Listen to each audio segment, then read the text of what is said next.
저는 이제 전도를 하러 갈 때도 운전을 하고 가잖아요. 그리고 전도를 하고 돌아올 때도 또 운전을 하고 오잖아요. 그때는 제가 반드시 그 라디오를 듣습니다. 그러니까 일반 라디오요. 기독교 방송 말고요. 일반 라디오를 제가 들어요. 왜 그러느냐? 그래야 제가 세상 돌아가는 이야기를 알 수가 있거든요. 그래서 주로 제가 전도를 갈 때나 돌아올 때는 일반 라디오를 들읍니다. 그러면서 거기서 세상을 제가 배워나가고 그러거든요. 어느 날도 이제 전도하고 돌아오면서 제가 즐겨 듣는 그 라디오를 켰어요. 근데 이런 내용이 나와요. 미국이 코로나 사태 이후에 경제가 마이너스 5%로 성장을 했답니다. 그러니까 역성장을 한 거죠. 마이너스 5% 역성장을 한 거죠. 그런데 미국 전체의 경제가 마이너스 5% 역성장을 하는 가운데서도 잘 되는 기업들이 있었어요. 근데 그 잘 되는 기업 중에 하나가 아마존이라고 하는 세계적인 기업입니다. 근데 그 특징은 거기는 인터넷으로 모든 물건을 판매를 해요. 인터넷으로. 그러니까 코로나하고는 아무 상관이 없어요. 인터넷으로 판매를 해요. 그래서 지금 그런 대로 잘 되고 있는 회사들이 인터넷으로 판매한 회사들이에요. 그런데 우리나라 이마트처럼 매장을 두고 다양한 물품을 판매하고 있는 그런 회사를 할지라도 6%의 성장을 보이고 있는 마트가 하나 있어요. 미국에요. 그게 뭐냐면 여러분이 잘 아시는 월마트라는 곳이에요. 월마트예요. 그런데 그 월마트가 다른 기업들은 도전을 면치 못하고 있는데 매장을 가지고 매장에서 판매를 하고 있음에도 불구하고 6% 성장을 가져온 이유가 뭐냐? 거기는 판매 방법 중에서 매장에서 판매하는 방법 외에 두 가지 다른 방법이 있어요. 하나는 피크업 제도라고 그러더라고요.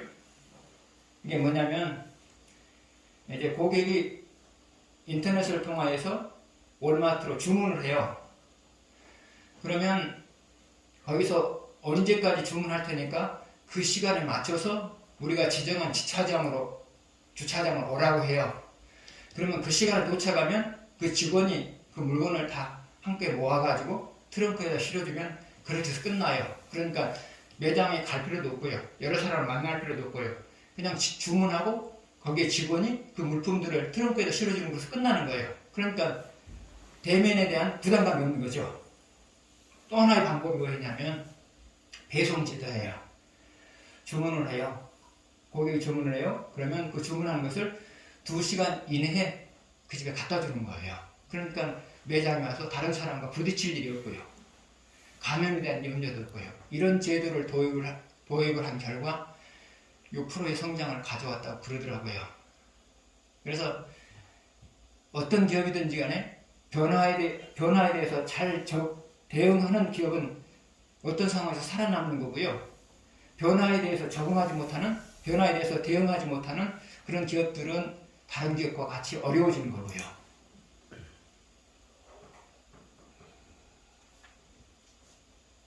여러분도 변화하는 사회 속에서 여러분이 잘 살아내시려면 두 가지가 필요해요. 하나는 변화에 대해서 적응할 수 있는 지혜가 필요하고요.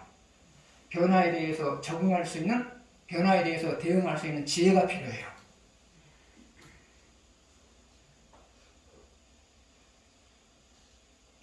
그래서 여러분이 이 변화에 대해서 대응을 할 수가 없으면 여러분의 지혜로 변화에 대해서 대응할 수 없으면 하나님께 지혜를 달라고 하는 거예요. 어차피 변화에 대해서 여러분이 잘 대응을 해야만 살아남을 수 있으니까요. 변화에 대해서 잘 대응하는 사람, 변화에 대해서 잘 대응하는 기업, 이런 기업들이 살아남고 이런 사람이 인생을 잘 살아나게 되죠.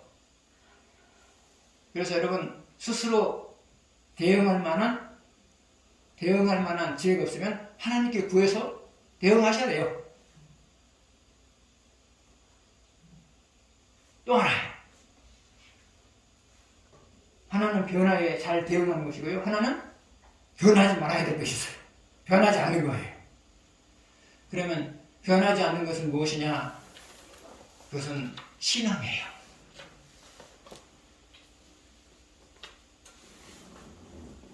시대가 아무리 변해도 신앙은 변해서는 안 돼요.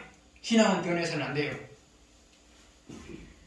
그래서 여러분이 변함없이 하나님을 섬기는 것, 하나는 변함없이 하나님을 섬기는 것, 하나는 시대의 변화에 적응하기 위해서 지혜를 동원하는 것, 이 두 가지가 바로 여러분으로 하여금 인생을 잘 살아나게 하는 비결이요, 기업이 잘 될 수 있는 비결이다 그 말이에요. 그래서 이 두 가지를 여러분이 다 찾으시면서 살아가시기 바랍니다. 자, 1번 문제 보시겠습니다. 르호보암이 세겜으로 간 이유는 무엇인가? 1절 같이 읽겠습니다. 르호보암이 세겜으로 갔으니 이는 온 이스라엘이 그를 왕으로 삼고자 하여 세겜에 이르렀습니다.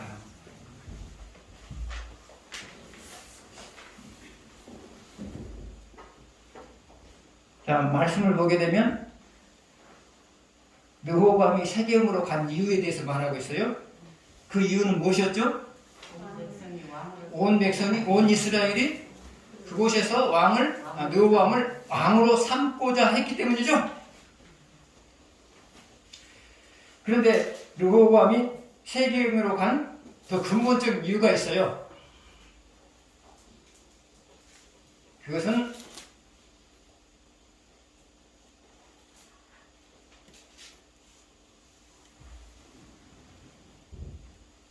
온 이스라엘을 통치할 수 있는, 장악할 수 있는 힘이 없었기 때문이에요. 온 이스라엘을 장악할 수 있는 힘이 없었기 때문이에요. 다시 말하면 힘의 논리에 의해서 힘이 모자랐기 때문이에요. 온 이스라엘에 비해서 힘이 모자랐기 때문이에요. 여기서 온 이스라엘에 해당하는 지파는 누구냐? 유다 지파와 베냐민 지파를 제외한 나머지 10개 지파가 온 이스라엘이에요.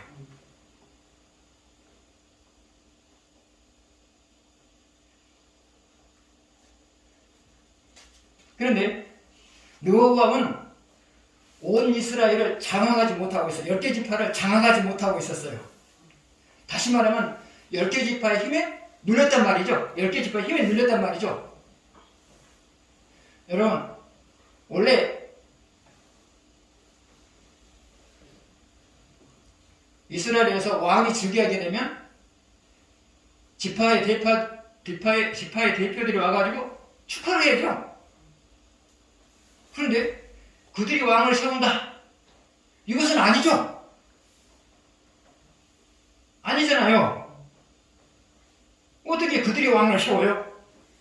왕이 자기가 살고 있는 예루살렘에 있는 자기 왕궁에서 왕이 즉위식을 하게 되면 각 지파에서 축하사절을 보내는 것이 정상이죠. 그런데 왕을 불러냈단 말이죠. 이곳에 오십시오. 그러면 우리가 당신을 왕으로 세우겠습니다. 이것은 있어서는 안 될 일이에요. 그런데 그럼에도 불구하고 왕이 갈 수밖에 없었던 이유가 뭐냐? 10지파의 힘에 눌렸기 때문이에요. 한마디로 말하면 지금 르호보암은 10지파에 의해서 농락을 당하고 있는 거예요. 그런데 그의 아버지 솔로몬은 12지파를 다 장악을 했죠. 그러나 지금 르호보암은 10지파에 의해서 농락을 당하고 있죠. 그러면 르호보암이 10지파에 의해서 농락을 당한 이유가 뭐죠? 그것은 아버지 솔로몬의 우상숭배 때문이었죠.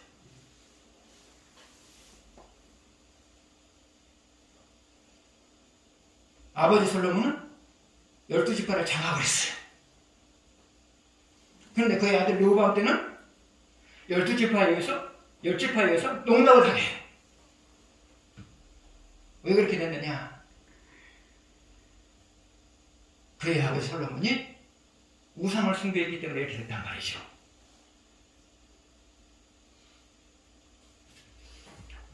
여러분 역시도 마찬가지예요.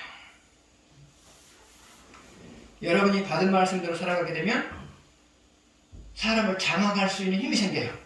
사람을 장악할 수 있는 힘이 생겨요. 특별히 여러분이 받은 말씀대로 살아가게 되면 여러분이 다스려야 될 사람들을 장악할 수 있는 힘이 생겨요.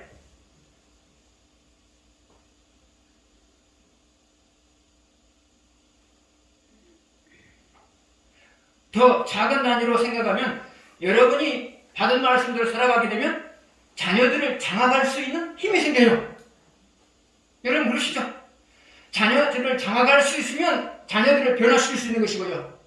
자녀들을 부모가 장악하지 못하면 자녀들을 변화시킬 수가 없어요. 기업도 마찬가지요. 대표자가 직원들을 장악할 수 있으면 그 기업은 잘 되는 것이고요. 장악하지 못하면 안 되는 거예요. 그래서 장악력이라고 하는 것은 여러분에게서 아주 중요한 거예요. 그런데 여러분이 받은 말씀대로 살아가게 되면 여러분이 꼭 장악해야 될 사람들을 장악할 수 있는 힘이 하나님으로부터 주어지는 거고요.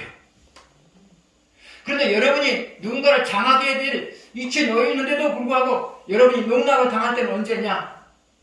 그것은 받은 말씀을 외면하며 살아갈 때예요. 여러분 언제 가장 부끄럽던가요? 나보다 힘이 모자라는 사람이 위해서 내가 농락을 당했을 때 그때처럼 부끄러운 것이 없어요. 그런데 그 부끄러움이 누구로부터 오는 거냐? 하나님으로부터 오는 거예요. 하나님으로부터요. 그래서 여러분 누군가에 의해서 농락당하지 않아야 될 사람에서 농락을 당했다. 그러면 너무 불의하지 마세요. 누가 하신 일이라고요? 하나님이 하신 일이에요. 그러면서 여러분 분노가 일어나는 것은 사실이죠. 그러나 그럼에도 불구하고 지그시 참으면서 하나님 오늘 어떻게 해서 나를 이렇게 부끄럽게 만들었습니까? 그렇게 여러분이 기도하면서 그것을 풀어나가야 돼요. 그게 신앙인의 발모습이에요. 다윗이 시므이에 의해서 농락을 당했죠. 그때 어떻게 했던가요? 주변에 있는 사람들이 가서 저거 죽여버릴까? 역시 뭐라고 했어요? 이것이 하나님이 나를 부끄럽게 하는 일이라면 내가 하나님을 대적하게 되지 않겠느냐. 그래서 말을 했죠. 그래서 여러분도 살다 보면 농락을 당할 때가 있어요. 억울하지 마세요. 그때는 여러분 분별을 하셔야 돼요. 하나님, 이것이 내 잘못으로 말미암아 온 일입니까? 아니면 상대방의 잘못으로 말미암아 온 것입니까? 그렇게 물어보셔야 돼요. 그래서 네 잘못으로 말미암아 일이 시작됐다 그러면 여러분이 감수하셔야 돼요. 감수하셔야 돼요. 감수하지 않고 폭발하면 여러분이 더 부끄러움 당해요. 그래서 여러분 농락을 당했을 때, 부끄러움을 당했을 때 우연한 일이라고 생각하지 마시고요. 하나님과 나의 관계 속에서 그걸 분별하는 거예요. 하나님, 이 일이 내가 잘못한 것으로 인하여서 온 것입니까? 아니면 상대방이 잘못한 것으로 인하여서 온 것입니까? 물어보셔야 돼요. 그래서 내가 너의 이런 죄를 회개시키기 위해서 내가 너를 부끄럽게 만들었다 라고 말하면 그때부터는 잊으셔야 돼요. 그때부터는 잊으셔야 돼요. 그건 그 사람이 한 게 아니죠.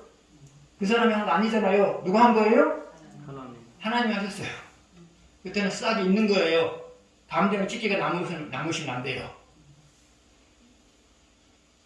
인간관계 그렇게 하는 거예요, 여러분. 그래야 여러분의 마음이 안 상해요. 그래야 안 상해요. 그래서 여러분의 마음속에 일어난 모든 감정은 누구와의 관계에 있어서 해소를 해 나가는 거예요? 하나님과의 관계 속에서 해소를 해 나가는 거예요. 그러면 싹 풀어져요. 그런 노력이 없으니까 감정을 안고 살아가죠.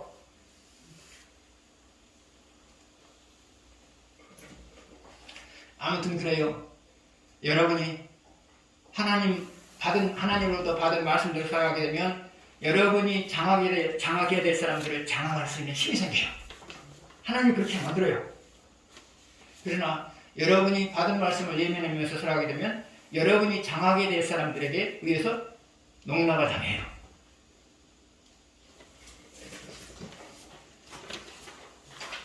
두 번째 보시겠습니다.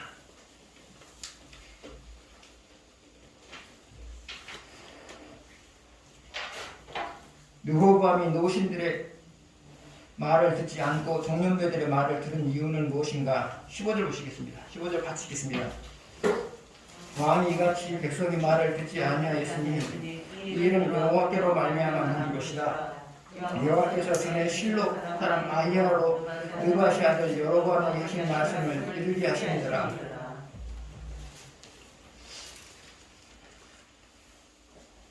르호보암이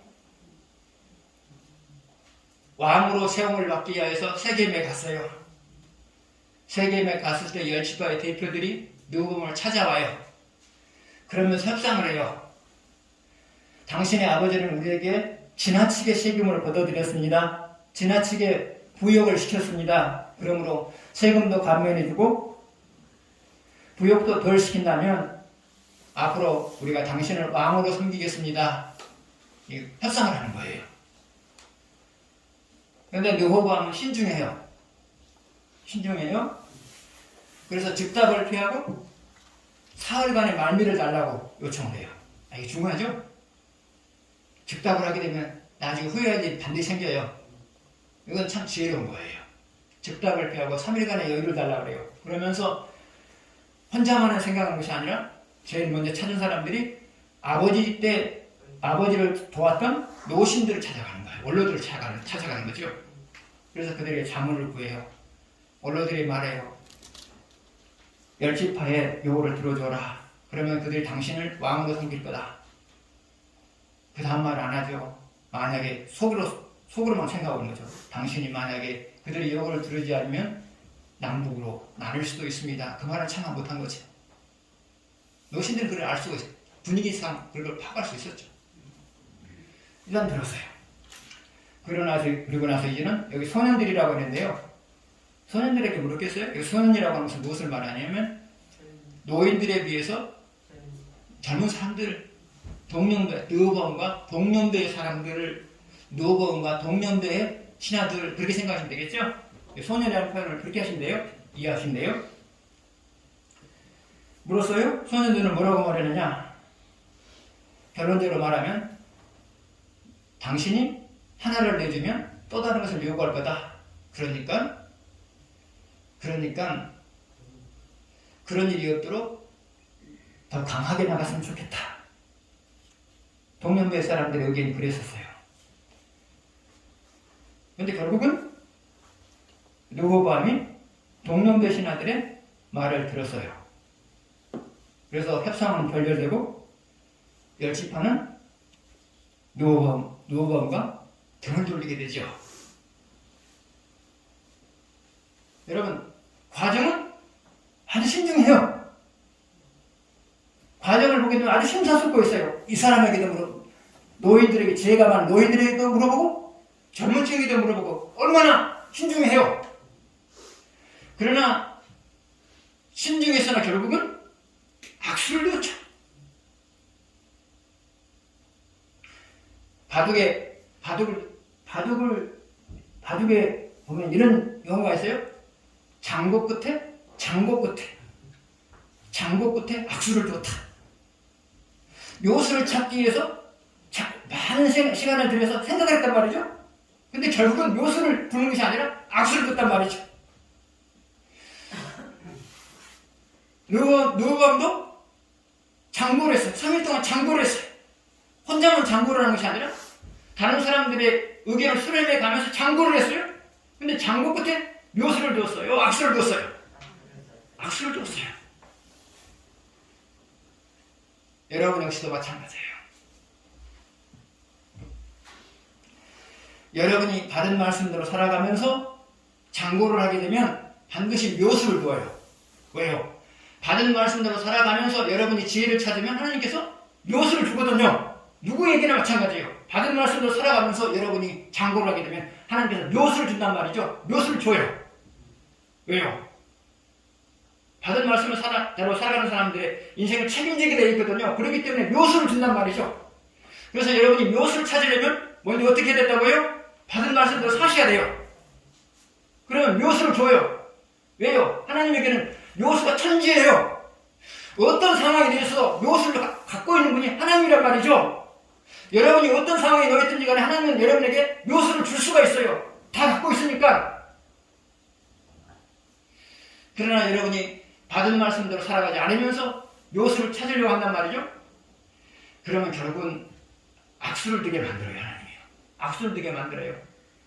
르호보암이 왜 악수를 뒀어요? 아버지 솔로몬이 우상을 숭배했기 때문에 악수를 두게 만들었단 말이에요. 하나님 그렇게 한 거예요. 15절에 뭐라고 그랬어요? 누가 한 것이라? 누가 한 것이라? 15절? 여호와께서 하신 것이라 그랬죠? 여호와께로 말미암았다.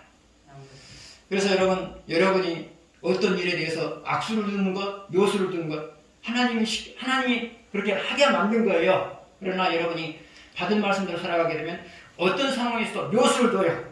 여러분이 해결할 수 없는 문제 앞에서도 하나님께서는 묘수를 준단 말이죠. 묘수를요.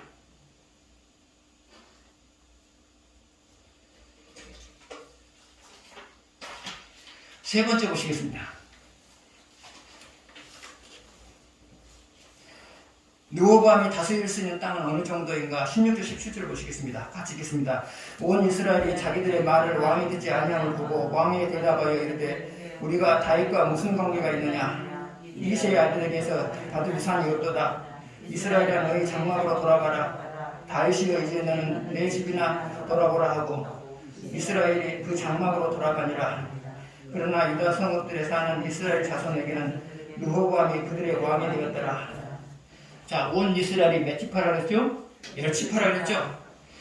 지금 이제 르호보암이 다스릴 수 있는 지파는 유다 지파하고 베냐민 지파란 말이죠. 베냐민 지파란 말이죠. 그래서 12분의 10을 잃어버렸어요. 12분의 10을 잃어버렸어요. 그리고 남는 것은 15분의 이제 2예요. 그 이유가 뭐죠? 아버지 솔로몬이 우상 숭배를 했기 때문이었어요.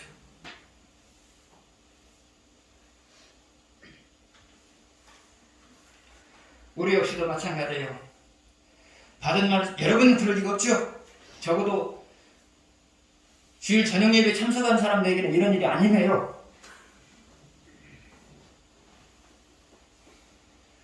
받은 말씀을 예매하는 삶이 오래가 되어지면 그 사람이 소중하게 여긴 것들 중에서 많은 부분들이 떨어져 나가요. 12분의 10이 떨어져 나갔잖아요. 많은 것이 떨어져 나가요. 그러나 반면에 받은 말씀대로 살아가는 것을 지켜가게 되면 감격스러운 일들이 많아져요. 감격스러워할 만큼 소유가 늘어나요.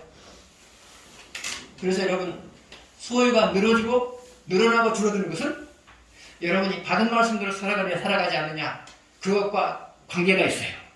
그래서 여러분, 재물이면 재물, 건강이면 건강, 그 모든 부분에 대해서 소유가 더 늘어나길 바란다면 여러분이 받은 말씀대로 사셔야 돼요. 여러분, 지금 르호보암이 15분의 10을 잃어버렸어요. 잠이 올까요? 안 올까요? 안 오죠? 밥맛이 있어요? 없어요? 없어요. 그러면서 이게 정말 꿈이었으면 좋겠다. 그런 생각들을 문득문득 했겠죠? 여러분도 살다 보면 그럴 때가 있어요. 밥맛이 없어요. 잠이 안 와요. 이게 정말 꿈이었으면 좋겠다. 그런 순간들이 있어요. 언제 그래요? 하나님이 여러분의 소유를 빼앗아갔을 때 그런 일이 나타나는 거거든요. 더 근본적인 것은 받은 말씀대로 살지 않는 삶이 오래됐을 때 이런 현상이 나타나거든요. 그러나 여러분에게는 그런 일이 없어요. 저도 저녁 예배까지 나오는데 그런 일이 있겠어요?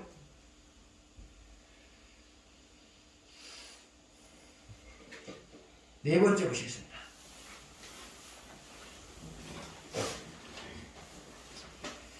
르호보암이 자기를 떠난 이스라엘에 아도람을 보낸 이유가 무엇인가? 르호보암이 자기를 떠난 이스라엘에 아도람을 보낸 이유는 무엇인가? 18절 같이 보시겠습니다. 르호보암이 역군의 감독 아도람을 보냈더니 온 이스라엘이 그를 돌로 쳐 죽인지라. 르호보암 왕이 급히 수리에 올라 예루살렘으로 도망하였더라. 자, 르호보암이 아도람을 열지파에 보냈어요. 보낸 이유는 무엇이었을까요? 그것은 이스라엘이 열지파가 돌아설 가능성이 있냐 없냐를 확인해 보기 위해서죠. 그냥 보낸 거 아니잖아요. 아도람을 보냈어요. 보낸 이유가 뭐냐? 이스라엘 열지파가 돌아올 가능성이 있느냐 없느냐 이것을 알아보라는 거죠. 그러나 어떻게 됐어요? 죽여버렸죠.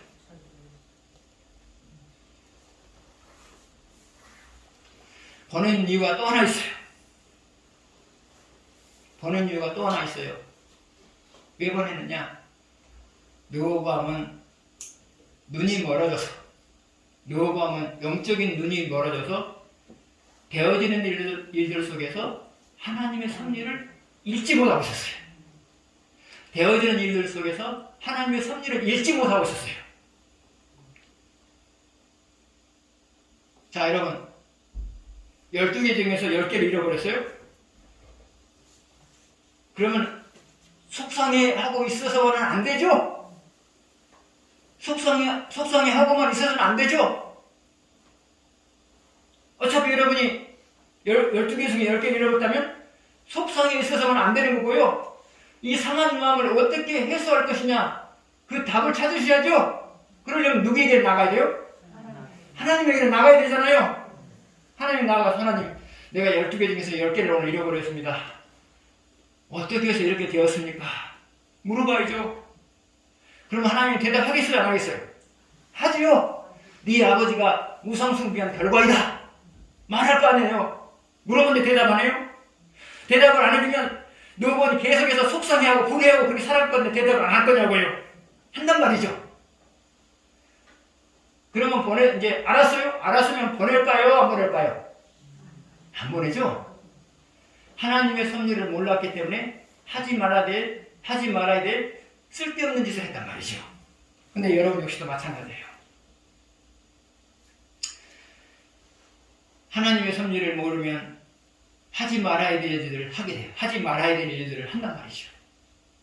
하나님의 섭리를 모르면. 그러나 하나님의 섭리를 알게 되면, 그 사건에 대해서 하나님의 섭리를 알게 되면 하지 말아야 될 일들을 안 한단 말이죠.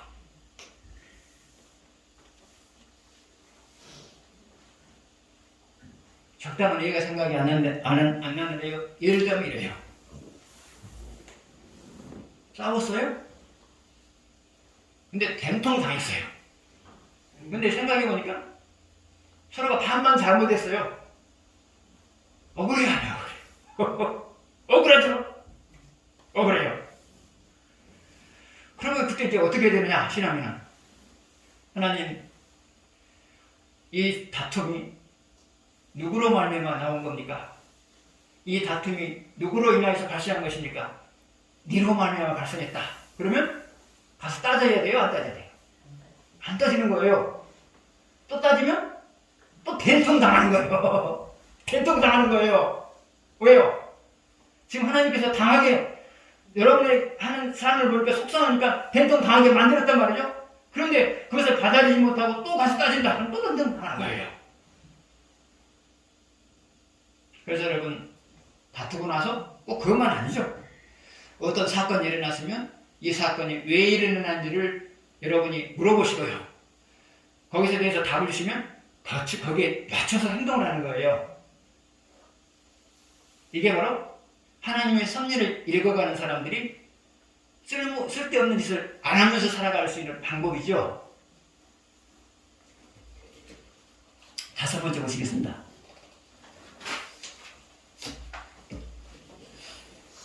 르호보암이 잃어버린 땅을 회복하기 위하여 전쟁을 하려 했으나 실패한 이유는 무엇인가? 21절에서 24절 더더가시겠습니다. 르호보암이 예루살렘에 이르러 온 유다 온 족속과 베냐민 지파를 모으니 택한 용사가 18만 명이라. 이스라엘 족속과 싸워서 나라를 회복하여 솔로몬의 아들 르호보암에게 돌리려 하더니 솔로몬의 아들 유다왕 르호보암과 유다와 베냐민 온 족속과 또 그 남은 백성에게 말하 이르기를 여호와의 말씀이 너희는 올라가지 말라. 너희 형제 이스라엘 자손과 싸우지 말고 각기 집으로 돌아가라. 이 일이 나로 말미암아 난 것이라 하셨다 하라 하신지라. 그들이 여호와의 말씀을 듣고 그 말씀에 따라 돌아갔더라. 르호보암이 잃어버린 땅을 회복하기 위해서 북쪽 이스라엘하고 전쟁을 하려고 해요. 근데 하려고 하다가 중단을 하죠. 중단한 이유가 뭐죠? 하나님이 막으시니까. 하나님께서 막으시니까. 하나님 왜 막으셨어요? 남북으로 나눠지는 것이 하나님의 뜻이니까. 남북으로 나눠지는 것이 하나님의 뜻이니까 하나님 막으셨죠. 그래서 하나님이 하신 일은 인간이 바꿔놓을 수가 없어요. 하나님이 하신 일은 인간이 바꿔놓을 수가 없어요. 누구만 바꿀 수 있어요? 하나님만 바꿀 수 있어요. 그래서 여러분 속상한 일이 있단 말이죠. 그때 여러분 기도하다 보면 하나님이 그 내가 한 일이다 그러면 여러분은 그것에 대해서 순응을 하셔야 돼요. 순응을 하셔야 돼요. 그 내가 한 일이다 그러면 그때부터 순응하시는 거예요. 바꾸려고 노력하시면 안 돼요. 여러분 바꾸려고 노력할수록 여러분이 손해봐요. 하나님이 하신 일은 인간이 바꿀 수가 없어요. 그러므로 하나님이 하셨다고 말하시면 그때부터는 순응하는 거예요. 그러셔야 돼요. 안 그러면 여러분이 손해보거든요. 6번째 보시겠습니다.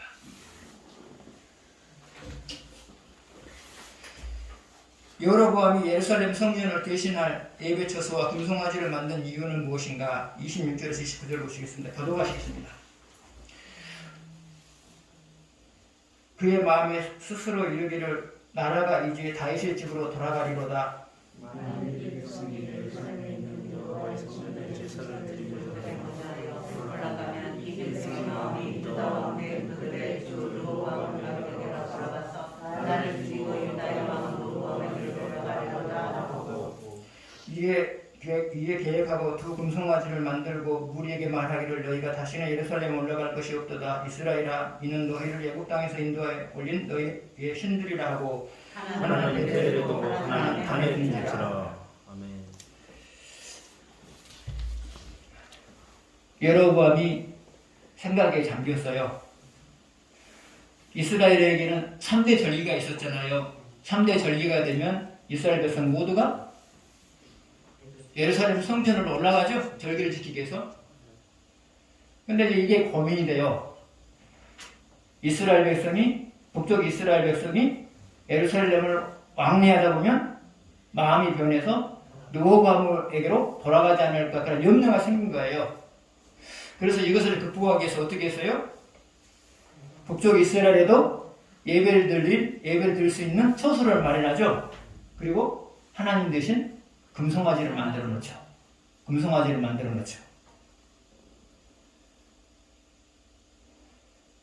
만약에 금송아지를 만들어 놓지 않고 이곳에서 하나님을 잘 섬기자 그렇게 했으면 북쪽 이스라엘 사람들이 어디로 갔을까요? 베델이나 다른 안 가고 예루살렘으로 갔겠죠. 금송아지를 만든 이유 중에 하나가 다 여기에 있어요. 그곳에서 하나님을 잘 섬기게 만들면 예루살렘을 왕래한단 말이죠. 왕래하겠죠. 그죠?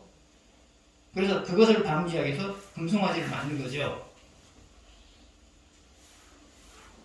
그래서 그가 원하는 대로 이스라엘 백성들이 르호보암에게로 돌아가지 않게 되었죠. 그러나 더 큰 것을 잃어버리죠. 더 큰 것이 뭐냐? 여로보암의 후손들 중에서 어느 데에서 죽임을 당하고 다른 왕조가 북쪽 이스라엘에 세워져요. 다른 왕조가요. 여로보암의 후손들 중에서 한 사람이 죽임을 당하고 다른 사람이 제가 기억이 안 나는 에우가 아닌가 싶습니다. 제가 기억이 안 납니다. 다른 사람이 이스라엘의 왕이 되죠. 왕조가 바뀌어요. 그래서 이스라엘 백성들이 르호보암에게로 돌아가는 것은 막을 수 있었지만 그로 인하여서 자기의 후손대에서 자기 가문이 망하고요. 다른 사람이 이스라엘의 왕이 되죠. 왕조가 바뀌어버려요. 그래서 여러분 당면한 문제를 해결할 때 항상 여러분이 분별해야 될 것이 있어요. 당면한 문제를 해결하고자 어떤 방법을 선택했을 때는 항상 여러분이 점검해야 될 것이 있어요. 이 방법이 하나님을 기쁘게 할 수 있느냐, 하나님 마음을 아프게 할 수 있느냐, 이것을 먼저 여러분이 분별하셔야 돼요. 그래서 하나님이 기뻐하시는 방법이면 쓰는 거고요. 하나님이 기뻐하시는 방법이 아니면 그것이 당면한 문제를 해결할 수 있어도 안 쓰는 거예요. 설령 당면한 문제를 해결할 수 있다 할지라도 나중에는 그보다 더 큰 것을 잃어버리는 거거든요. 그래서 여러분 우리는 항상 어떤 문제가 발생하면 그것을 해결하려고 방법을 찾아요. 그러나 항상 염두에 둘 것이 뭐라고요? 그 방법이 하나님께서 허용하시는 방법이냐 아니냐를 찾아야 된단 말이죠. 하나님이 허용하시는 방법이 아닌 것으로 그 일을 해결했다 할지라도 나중에 더 큰 것을 잃어버린단 말이죠. 그래서 여러분 잘 분별하시기 바랍니다. 기도하겠습니다.